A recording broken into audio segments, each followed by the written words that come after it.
वो तो ये सही है, हमने तो पता नहीं करा, हमें क्या मालूम था कि इतना बेकार होगा, इतना बेकार होगा, हमको नहीं मालूम था। तो शादी के पहले तो तू बहुत तारीफ कर रही थी, इतना बढ़िया है, इतना बढ़िया है, लड़की इतनी बढ़िया है। गुरुजी हम 8 लोग देखने गए, उसके मुंह से आवाज नहीं निकली, इतनी सीधी लड़की, इतनी सीधी। तो गुरुजी ने भी कह दिया वो अभी नहीं बोली है, जब वो बोलेगी तो तू भी डोलेगी।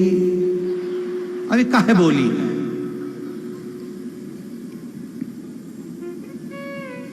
पति पत्नी में झगड़ा हो रहा है, अदालत में बात चल रही है, मेरा बेटी के माँ बाप से और बेटों के माँ बाप से निवेदन है, थोड़ी देर समझाना अपनी बेटी को, कहना तू ज्यादा पढ़ गई है, तू बड़ी नौकरी कर रही है, सर्विस कर रही है, तेरी एजुकेशन अच्छे कॉलेज में हुई है, हम जानते हैं तू उस लेवल की है, लड़का हो सकता है तेरे लेवल का नहीं हो, पर बेटा मान लो तलाक होने के बाद हम दूसरी शादी करें और वो भी ऐसे ही निकल जाए तो क्या गारंटी है?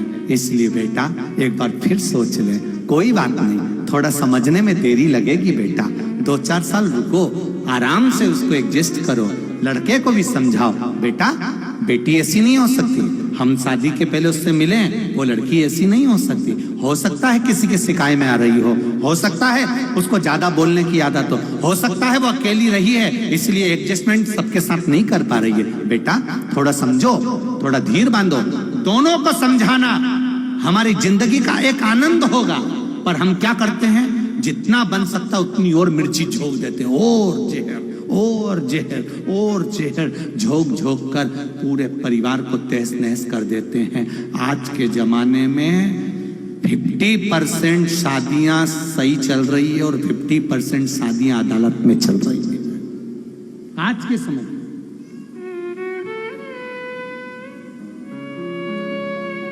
हम समझाना भूल गए, हम अब समझाना नहीं चाहते। नंदी समझाना चाह रहा था, भोलेनाथ जी नहीं समझे तो नंदी ने चाल चली, नंदी ने चाल चलना पड़ा। कभी कभी माँ बाप को चाल चल देना चाहिए। एक लड़की डॉक्टर की बेटी अपने पति के साथ सही से नहीं रह पा रही थी तो उसने अपने पापा से कह दिया, पापा मैं अपनी सास के साथ नहीं रह सकती, वो बहुत गंदी है,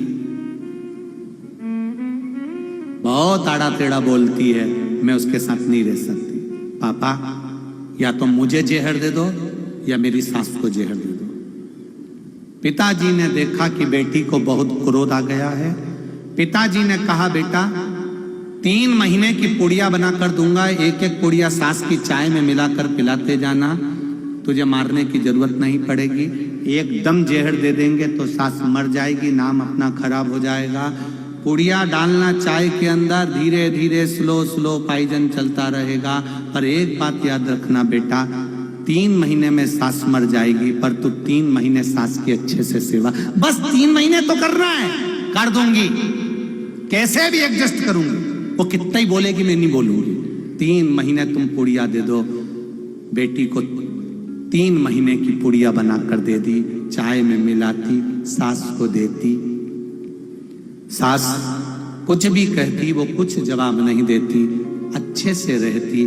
सास को भी लगा जब से मायके से आई है थोड़ा बदल गई है। सास ने भी बोलना बंद कर दिया। 1.5 महीना निकल गया। सास ने कहा, बेटा त्योहार आ रहा है, चल मैं तुझे बाजार ले चलूं।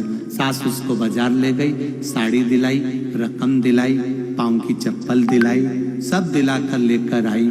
सास और बहू में धीरे धीरे प्रेम बढ़ने लगा। 15 दिन की दवाई और रह गई थी कि बहू दौड़कर अपने मायके पहुंच गई। पापा कुछ भी करो पर मेरी सास को मरने मत देना, मेरी सास जैसी कोई सास नहीं।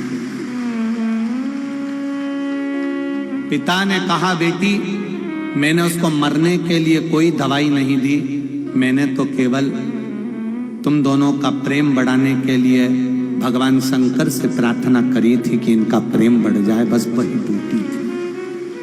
वो प्रेम बढ़ा, हम नफरत देख रहे हैं, तुम प्रेम बढ़ाओ। नंदी ने प्रेम बढ़ाया। नंदी एक बड़ी मछली का रूप लेकर भीमा नदी में कूद गया। नंदी एक बड़ी मछली का रूप लेकर नदी के अंदर प्रवेश कर गया। नंदी नदी के अंदर प्रवेश करा। मछुआरे अपनी नाव लेकर जा रहे थे, जाल बिछाते थे। जो जाल मछुआरे बिछाते थे, नंदी वो मछली का रूप रखकर, बड़ी मछली का रूप रखकर पूरे जाल को काट देता था, नाव को पलट देता था। कई मछुआरे मरने लगे, जाल कटने लगे, सब तरह हाहाकार मचने लगा। सारे मछुआरे चिल्लाने लगे, हमारी नाव पलट रही है, जाल काटे जा रहे हैं। एक मछली नदी के अंदर आ गई जो सही नहीं है, करे क्या? सबने सरदार से कहा। सरदार ने कहा, जो उस मछली को पकड़ लेगा या उस मछली को मार देगा जो मेरे मछुआरों को परेशान कर रही है, मैं अपनी सुंदर कन्या पार्वती का विवाह उसी के साथ कर दूंगा। सुंदर कन्या पार्वती का विवाह उसके साथ कर दूंगा। अब सारे मछुआरे मारने के प्रयास करने लगे, पर मछली किसी के हाथ में नहीं आती। तब देवताओं ने भगवान शिव को पुकारा। शंकर भगवान मछुआरा बनकर आए, बड़ा सा जाल बिछाया, नंदी उसमें फंस गए, लेकर आए। मछुआरे ने हाथ जोड़कर कहा, आप तो शिव के अवतार लगते हो, हम सबको बचा लिया आपने। आपके साथ मेरी बेटी पार्वती का विवाह करता हूं। और पार्वती का विवाह शिव के साथ कर दिया। शंकर भगवान ने कहा, पार्वती तुम मछुआरन बनी, मैं मछुआरा बना। पार्वती तुम्हारे रुदन के एक बिंदु से चंद्रभागा को प्रागट्य मिला। सुनो पार्वती,